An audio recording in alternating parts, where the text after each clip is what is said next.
Happy Thanksgiving, everybody. And this has been kind of a weird Thanksgiving, too, because normally in this Thanksgiving, we would be just sitting back watching the parade and also watching some football. And I want to say American football because, with the World Cup going on right now, majority of the country call it football. Here in the US, Canada, and in Australia, it calls it soccer. And it's kind of weird that of course is the case. But alas, that's why we are in this situation where when the World Cup is happening in winter, we knew that we were going to get into this situation. But one thing that I will also say that it would have been even more interesting is that if the U.S. play against England on Thanksgiving, which if that's the case, then that would just be a perfect time to do so. But they of course do play tomorrow, and that I will not actually have to remind you again that the game is going to be happening tomorrow, because again I feel like the media, every single game that I've been hearing ever since the U.S. Finished playing against Wales, they have mentioned at least once that the U.S. are going to be playing against England, and that again I feel like that game is going to be overhyped again, and there could be some disappointment, whether if you're on an American standpoint or an English standpoint. But that being said, let us actually get into the first game with that kind of mini Thanksgiving rambling I talked about. And we start off with the first game between Switzerland versus Cameroon. And just like the Senegal Netherlands resort, I feel like the African team kind of got hard done after this game, because I thought Cameroon played well in this one. But in the end, the Swiss were able to get the one goal to get all 3 points. And the guy that scored the goal, well, it turns out to be a big storyline, and we'll definitely get to it. But in the first half, it was actually Switzerland, the one that had most of the possession, and I thought Cameroon was kind of getting pinged back early, and they kind of got off to a slow start. That would quickly changes after Summer had to deny Mo, but gave up a rebound, which Toko income they can't finish. Again, I do apologize if I mispronounce some of these names. Some of these names are going to be a little bit difficult for me to pronounce. But in the 12th minute, Xhaka would blast it high from long range before there was a shout for a penalty for the Swiss.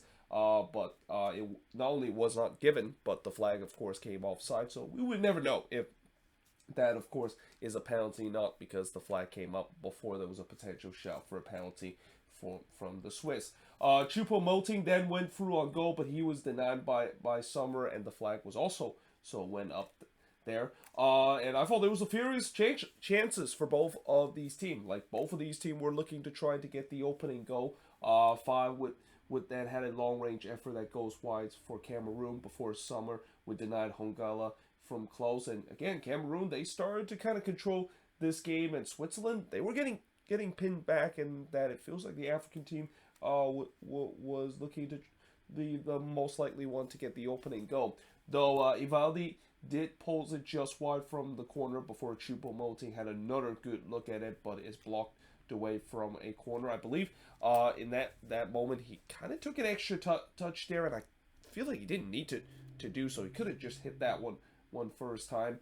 But in the first minute of stoppage time, G had a free header for the Swiss, but he just could not quite guide that one in. And despite there's been chances for both of these teams, we head to halftime scoreless between Switzerland versus Cameroon. But we wouldn't stay scoreless for long, because in the second half, just 3 minutes in, Breel Mbolo scoring from Shaqiri to make it 1-0 in favor of Switzerland. And this is a very emotional goal for Breel Mbolo, because, coming into this game in Mbolo, this has to be an emotional game, knowing the fact that, how we say that when a player play against his former team in club level, it's kind of the same thing for Mbolo, even though I know he had never represented for Cameroon, but this is basically the country that he was born in before he, of course, immigrated to France and then eventually into Switzerland. So this is definitely kind of a bittersweet moment for Mbolo scoring a World Cup goal, but he basically scored against the team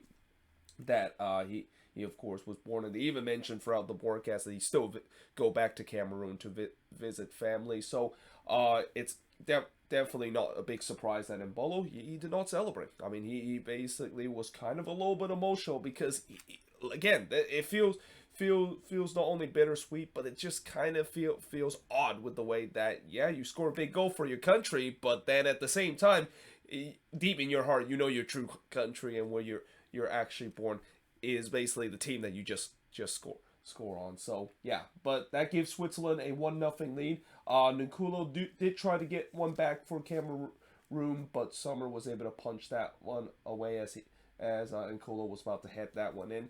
Sommer then denied Choupo-Moting from a tight angle. It was a great game for young Sommer here. He made some big save when he needs to bail that Swiss team a couple of times. But at the same time, I thought Cameroon had responded well. And again, there's that belief that they're not going to just get let down because they concede a goal. They're going to try to push to get the equalizer. The shots were slightly in favor of Cameroon, 6-5 in favor of them. Sommer would then deny Nguso on the header before Freiler almost scored an own goal there, but is fortunate that that one just goes wide. A goal with that then I thought would eventually come into this game because again there things were getting very tight in this game. And actually I'm sorry, it's not Sommer the one that denied Angus. I think it was the Cameroon goalkeeper that denied him. I probably just got the wrong goalkeeper there for a second. But anyway, as the time winds down, I thought the Swiss was happy to sit back, and Cameroon, again, they created some chances in the second half, but they kind of started to struggle to do so, knowing the fact that the Swiss was in kind of shutdown mode and was trying to shut up shop and trying to hold on to this 1-0 lead. Xhaka did have a chance to finish it for Switzerland, but he hits it right to Onat now. And yeah, in the end, Switzerland was able to hold on to get the 1-0 win over Cameroon. And the shots in this one, 7 shots compared to 8 that Cameroon has. 3 shots on goal compared to 5 that Cameroon has. 3 shots off target compared to 2 that Cameroon has. Both teams had 1 shot on his block, and possession-wise, 51% possession compared to 49% possession that Cameroon has in this game. And again, just like the Senegal result that I mentioned earlier, Cameroon had their opportunity, but they just weren't able to take advantage of it. And also they ran into a goalkeeper in Jan Sommer. He was definitely up to the task in this one. But for Switzerland, I think they'll be happy with it. It wasn't the most convincing win, but in a World Cup tournament, as I said many times before, it doesn't matter how you win, especially in the group stage. If you get a win, then it can get yourself a big opportunity of potentially moving on into the knockout stage. But now moving on, in terms of the next match, we got Uruguay versus South Korea, which I believe this is the 4th 0-0 draw that we have seen in this knockout tournament, and that's a lot of 0-0 draw considering I don't think we got a lot of those in the last World Cup tournament in Russia. But this one was one of those 0-0 draw that, both of these teams will definitely be regretting some of the big missed opportunity, especially for Uruguay, where they were victimized by the post twice in this one. Though early on, there was really not much happening in the first 15 minutes. There was 0 shots throughout the first 15 minutes. Valverde did have the first opportunity for Uruguay, but he puts it just high from close range. And I thought Uruguay was the one that kind of started to get into this game. And also the reason why there was not really much happening early is I feel like both of these teams were just kind of trying to feel each other out. But again, Uruguay eventually started to get into this game first and getting a couple of good opportunity to get the opener. Hwang Ujul then had a big opportunity from 7 yards out, but he could not put it away as he just missed an absolute sitter. And this is an interesting player that I'm going to keep an eye on because I've heard there's rumor that Minnesota United is linked to get him during the winter transfer window, and that kind of moment is not going to help the Loons cause. Like, I've talked about many times a couple of weeks ago how the Loons desperately need a number 9, and after seeing that kind of moment, I mean, that kind of fits perfectly for a Minnesota United number 9 that just missed some big opportunity. But if the Loons are eventually going to get him, let's just hope that they don't show that as one of the highlights that he can bring and maybe solve the number 9 problem that Minnesota has been having for the past couple of years. Speaking of MLS player, or in this case, former MLS player, we got Imbon, puts it just high from long range. Remember him with the Vancouver Whitecaps for a couple of seasons. He almost had a chance to give South Korea the lead, but like I said, he puts it high from long range. But again, South Korea, they started to not only show some life, but they were looking like the one that they could get the opening goal. But before I finish writing that, the post would deny Godin and Uruguay the opening goal, and as I said, it won't be the last time I'll mention the post victimized Uruguay a chance to get themselves the opening goal of this one as we head to halftime scoreless between both of these teams. Now, the second half, a lot of possession for South Korea, but not much chances created in the first 5 minutes from them. There was a shout for a penalty from them that was not given before fast forward into the 77th minute. Cho Gwin-sun would pose it just wide from long range. And then on the other end, Nunez tried to head it in for the opening goal, but he also missed wide before Valverde becoming the second Uruguay player to be victimized by the post as he struck the post from long range here. He really hit that one well. And then Song had his first big opportunity of the game, but he missed it just wide from long range. I thought Uruguay did a good job in terms of shutting down Heung-min Song throughout this game. But up to that point, I thought both of these teams were looking to try to get that elusive late winner. Mbom trying to do so, but he pulls it just wide from long range. And in the end, it ends in a scoreless draw between both of these teams. As the shots in this one, 10 shots compared to 7 that South Korea has. No shots on goal compared to 1 that Uruguay has. 6 shots off target compared to 7 that Uruguay has. 1 shot that was blocked compared to 2 that Uruguay has. And possession-wise, 56% possession compared to 44% possession that South Korea has in this game. And again, both of these teams, they will definitely be ruining those missed chances that they had in this one, because, you know, there was definitely some close chances for both of these teams to get the opening goal. But I guess this is just kind of one of those games where neither of these teams could find that clinical finishing, and hence that's why this game ended in a scoreless draw. But that being said, moving on in the next match, we got Portugal versus Ghana, and this was really the first time in this tournament where we actually see a game where it's not just in a game that feature a lot of goals. It's not just going to be a blown out. And in some way, you know, we kind of almost saw a World Cup after dark kind of moment. For those of you that don't know what that is, that's kind of similar to like an MLS after dark moment where there was going to be chaos that happened, and really all the goals actually happened in the last 25 minutes of this game. But early on, I thought Portugal has most of the possession. Not a big surprise, as it feels like that was going to how the game was going to play out, and Ghana was elected to sit back. The first shot of the game came from Portugal as Octavio would pose it wide from long range before Ronaldo went through on goal, but Atizia came off his lines and denied him his first goal in the World Cup. It was a rough game for Cristiano Ronaldo in this one. Yes, I know he got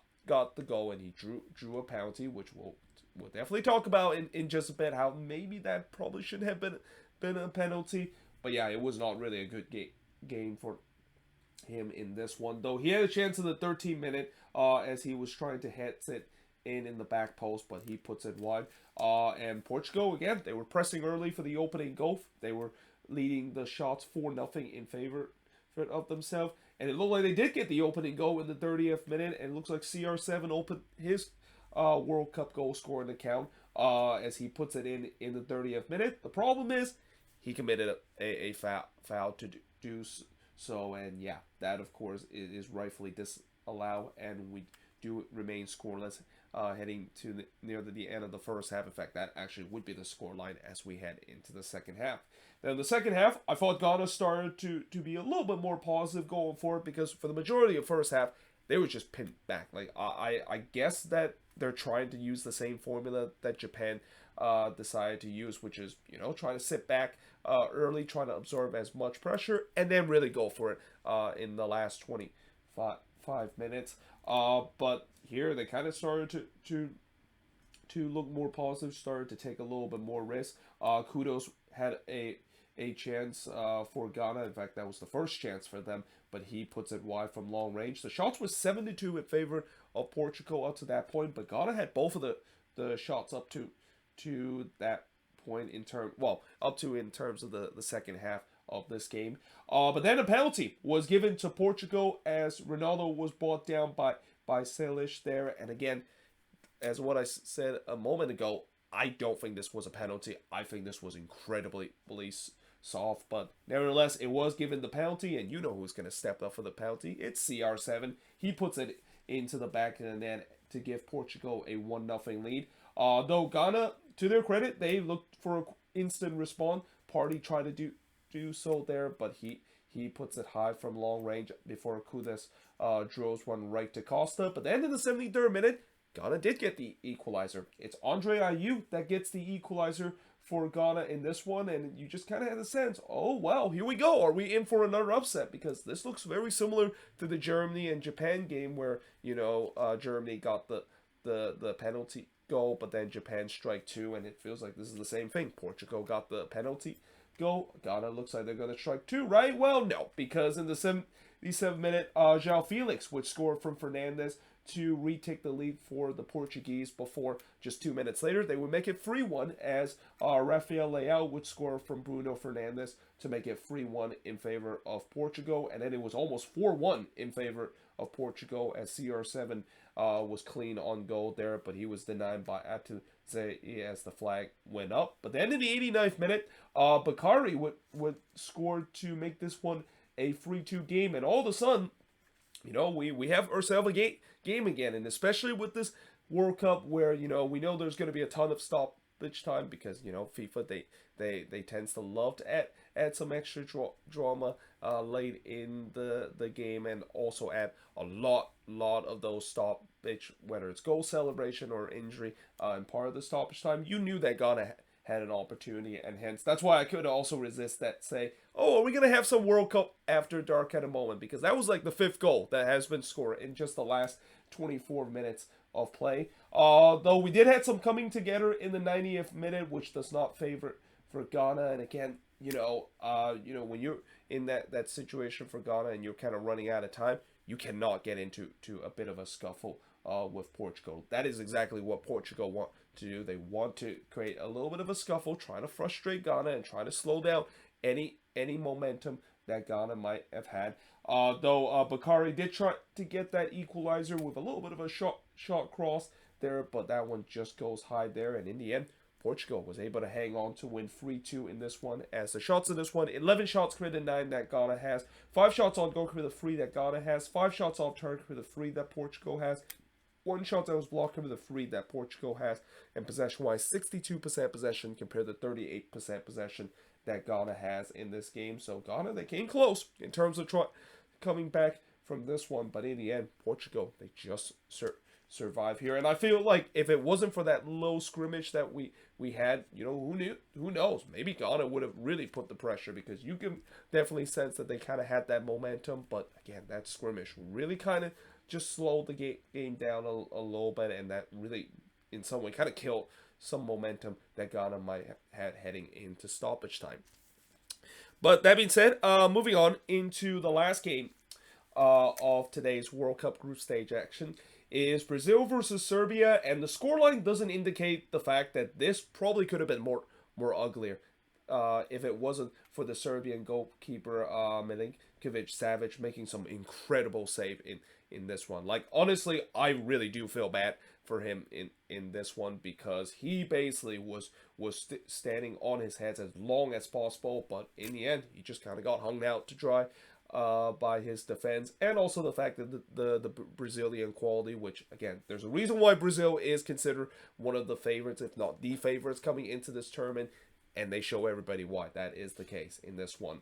Though in the first 8 minutes, I thought it was a very physical game for both of these teams, and that I thought also both teams was kind of being very direct going for it on the attack. Neymar has the first opportunity for Brazil. In fact, he was trying to go for an Olympico here, and if that one went in, I mean, I don't remember last time we have seen an Olympico goal score in the World Cup, but if that is the case, it must be in a long time ago. But man, what an audacity there for Neymar trying to do an Olympico there. But fortunately for Milinkovic-Savic, he was alert to that, and he punched that one away. Casemiro then had a knuckler of a shot that was actually bobbled by Milinkovic-Savic, but he was able to caught that one, and it's incredible the fact that he was able to caught that, because you can definitely see that ball was hit on a rope, and somehow Milinkovic-Savic was able to hang on to that one. Though in the 26th minute, Vinicius went through on goal, but Milinkovic-Savic again scrambling off his lines and was able to cut down the ankle that Vinicius would have had and deny him of the opener. But there was no doubt that Brazil was knocking on the door of the opener. Like, they were piling the pressure early in this one.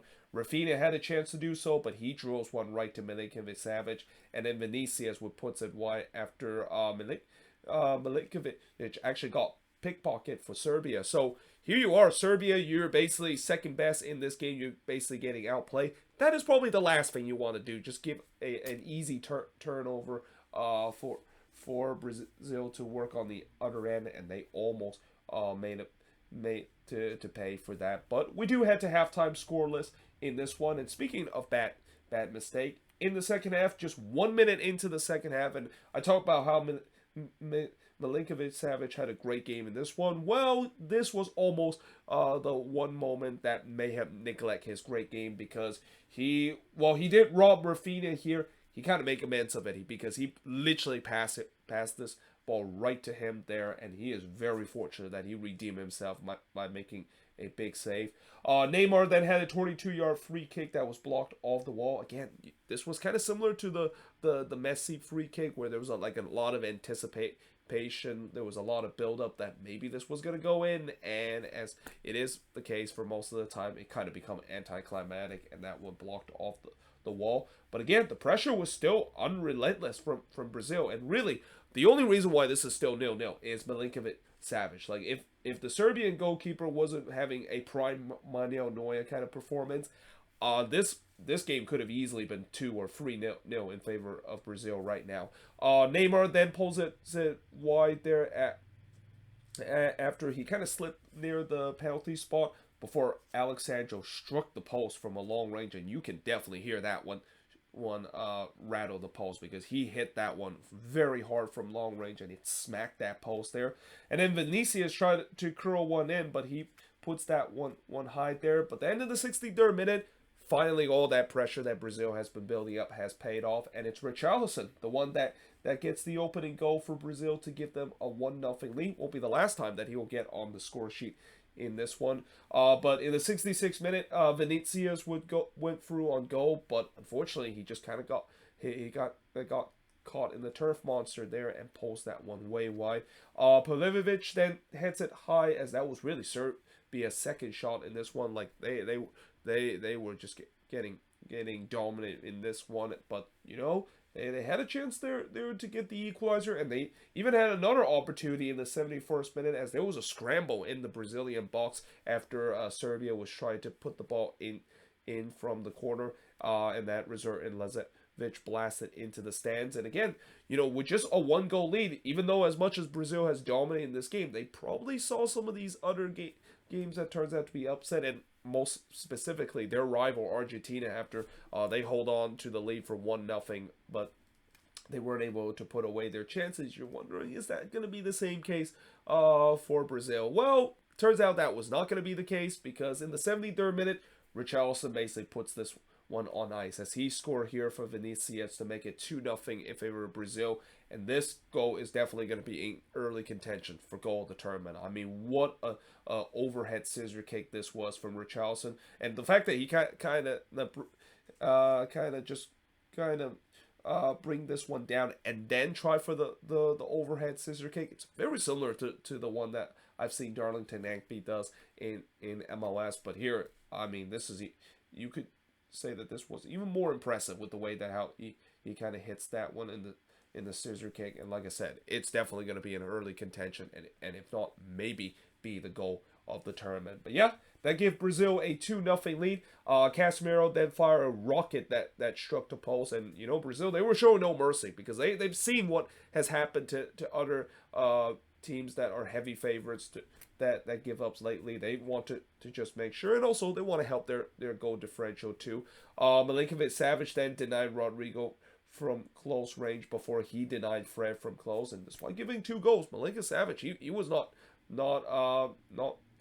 giving up just yet. And it's important because Serbia, even though they were second best in this one, they want to at least keep this one and kind of almost are now in damage limitation mode so that they don't get a bad goal differential, because up to that point the shots were 22-3 in favor of Brazil up to that point. Rodrigo then tried to curl one in to make it 3-0, but he puts it just high from close range. But yeah, in the end, Brazil with a 2-0 win against Serbia. And the shots in this one, 22 shots compared to 5 that Serbia has. No shots on goal compared to 8 that Brazil has. 3 shots off target compared to 9 that Brazil has. 2 shots that was blocked compared to 5 that Brazil has. And possession-wise, 59% possession compared to 41% possession that Serbia has in this game. And I'll tell you what, those Serbian players, they have to give Milinkovic-Savic a fruit basket after the end of this game. I mean, I can't say that they have to buy him a beer, because you know the whole alcohol ban that is going on in Qatar and throughout this World Cup. So I guess a fruit basket, or maybe some of the best dish that the Qataris can offer to Milinkovic-Savic, because man, I know this is a loss for Serbia, but this with them just able to limit the damage in this one, it could come back to be a big thing, especially if they can of course get a resort in the group where they of course will be oh god, I forgot what was it, the group that they were. I think it was the same group with Uruguay or South Korea, or it could have been Switzerland and Cameroon. Either way, you know, the fact that they were able to limit the damage, you know, it's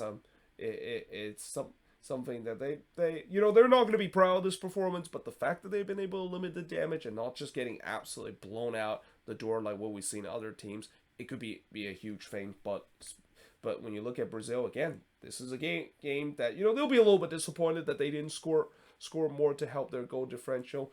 But there's no doubt that this team is going to finish top of their group, and is a team that I think everyone should be very afraid of, because of just the embarrassment of talent that they have on this team. I mean, there's many times they even mentioned the fact that, oh, you know, they decided to sub off their starters, and then they started to sub in a player that, you know, is still considered a world-class kind of player, and a player that could have started with every team. That's just how much depth that this Brazilian team has had, and I think that's going to kind of continue throughout this tournament. But either way, hope you guys enjoyed this video. If you do, make sure you guys leave a like, smash the subscribe button. Let me know in the comments below, what do you think of these 4 games that happened today. But yeah, hope you guys enjoyed this video, and I will see you guys next time.